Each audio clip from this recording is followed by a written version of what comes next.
When you're on the road playing a top 25 team, the margin of error is usually pretty small. ASU made a handful of those costly mistakes tonight, ultimately costing them the win against Oklahoma State. They fell 34-17. Welcome to our Devil's Digest postgame analysis. My name's Nick Borgia. Alongside me is our publisher, Howard Urbino. And the Sun Devils had a turnover and a handful of penalties tonight that ultimately just cost them the win. What did you think about that, Hode? Yeah, absolutely. Really, more than half full penalties, 10 penalties for 95 yards.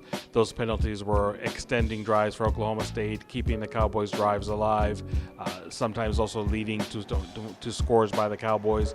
So really, it was just sometimes just a comedy of errors for the Sun Devils. And sure, some of those fouls are really just competitive. A lot of pass interference. Calls that maybe sometimes can go either way in terms of just being ignored, so to speak, by the refs, or just really being treated a little too harshly. So really for the Sun Devils, that was just the shooting themselves in the foot time and time again. And you and I, Nick, really heard throughout the whole preseason how ASU really wants to turn a new page when it comes to really cutting down on the penalties. Unfortunately, tonight in Stillwater really was just one of those cruel deja vus, if you will. We're just seeing an ASU team really just coming undone just because there's one penalty after another, and sometimes a pretty good defensive effort is just really turn on a dime, if you will, that quickly just because of penalties, sometimes even multiple penalties in the same drive.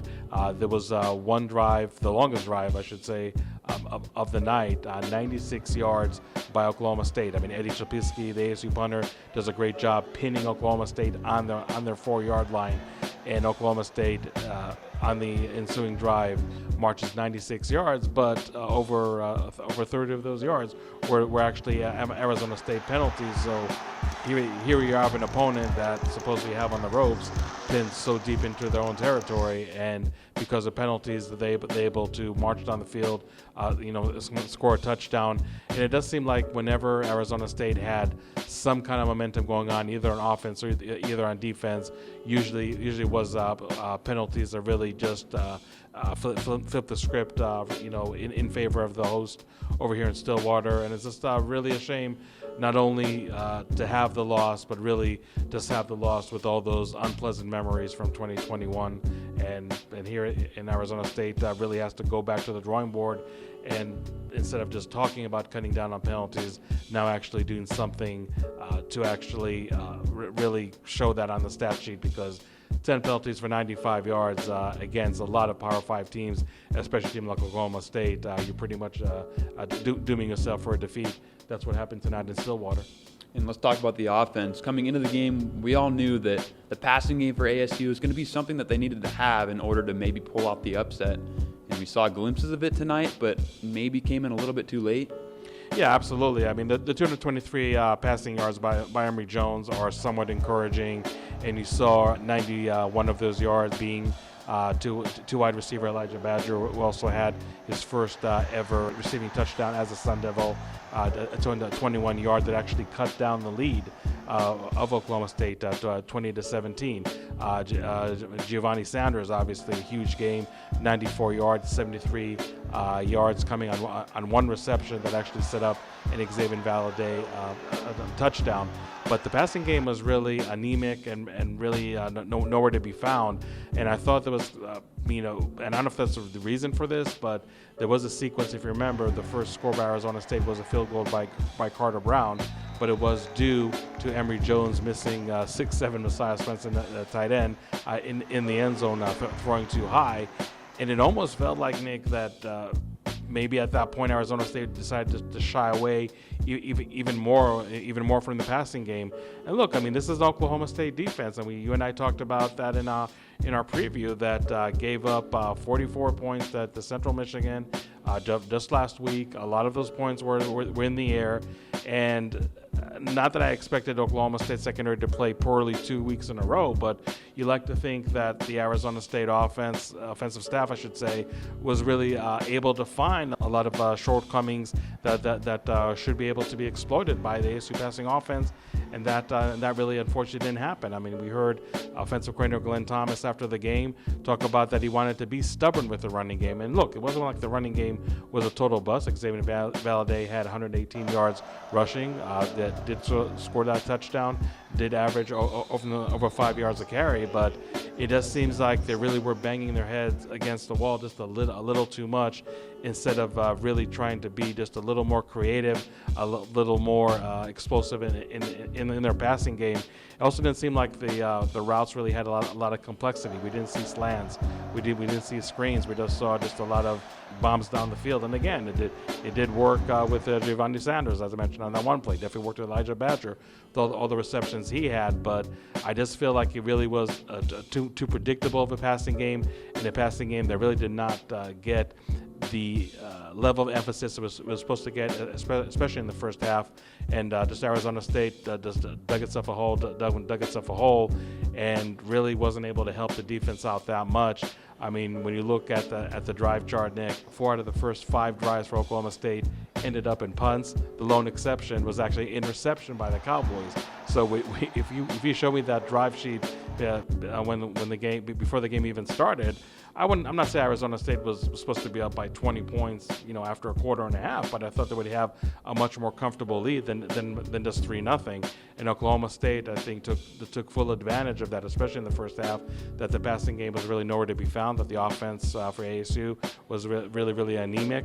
Again, I think in the second half, the Arizona State offense definitely did a better job, but they still really needed all those points, all those yards that they left on the board in the first half to come and help out the defense, who definitely had a roller coaster of a game, but overall I don't think really got the support from the offense. So there were some encouraging signs in the passing game, and I know we talked about that absolutely being a factor that has to work to ASU's advantage to really make this season better than a lot of the predictions out there. We saw some glimpses of it that maybe you can hang on to it and be comfortable for the future, but nonetheless, against a top 25 team on the road, like you said, the margin of error is really small, and if your play calling is going to be leaving a lot to be desired, like it did tonight, you're going to come out and lose the end. That's what happened to the Sun Devils. Well, next up for ASU, a not top 25 team in Eastern Michigan, heading back to Tempe this coming Saturday for the Sun Devils. So with that kind of game, it's a similar game like NAU on the schedule.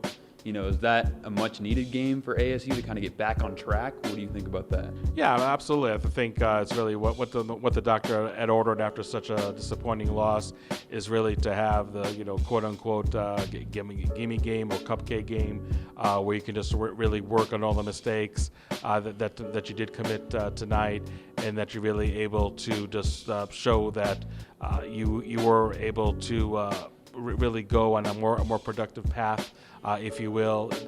Definitely cut down on the penalties. I'm not saying that you should have a lot of penalties if you're playing a top 25 team or playing a Power 5 team, but you definitely should not have that many penalties when you're playing a team the caliber of Eastern Michigan or Northern Arizona, for that matter. So that's something that Arizona State really has to clean up. And again, I mean, not to harp on the passing game, but it showed us some glimpses right now. Okay, I think we're also beyond the point where ASU needs to keep the playbook still tight shut and everything, because I think it did show not a lot, but definitely showed some of it tonight. I really think that against a team like Eastern Michigan, even though, again, a game that was probably the W column ever since the schedule came out. So I really feel that against a team like Eastern Michigan, even though you may not need to have an explosive passing game to win that game, I think it's important for the confidence of Emory Jones, for the confidence of wide receivers, to really showcase that, to really take what happened against Oklahoma State in that regard and really build upon it. It's great that guys like Elijah Badger and Giovanni Sanders had great games, but now get more players involved, especially tight ends, not only Messiah Swinson, but also Jalen Conyers, and just really have just more confidence in that passing game, because the test obviously after Eastern Michigan only get harder and harder, And if you're not going to have a balanced and effective offense, you really don't stand a chance in a lot of teams that are going to be just as tough as Oklahoma State down the road. So I'm really curious to see how Arizona State takes everything to heart and really is able to correct mistakes. And even though, again, it's a gimme game against Eastern Michigan, I think it's important for them to be just as dominant in that contest as they were against Northern Arizona.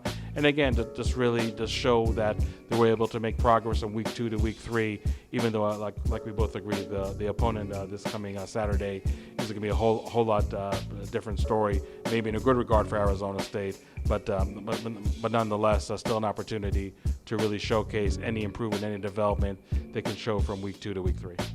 Alrighty, well, we'll be on the first plane back to Tempe tomorrow morning, so you know what that means. We'll be at practice as the Sun Devils prepare for Eastern Michigan, so keep it locked in at DevilsDigest.com, at Devils Digest on Twitter. We have all the content you could ever ask for as you follow the Sun Devils team. So thank you so much for tuning in. For Hoder Bino, I'm Nick Borgia, and the rest of Devils Digest, we thank you so much for tuning in.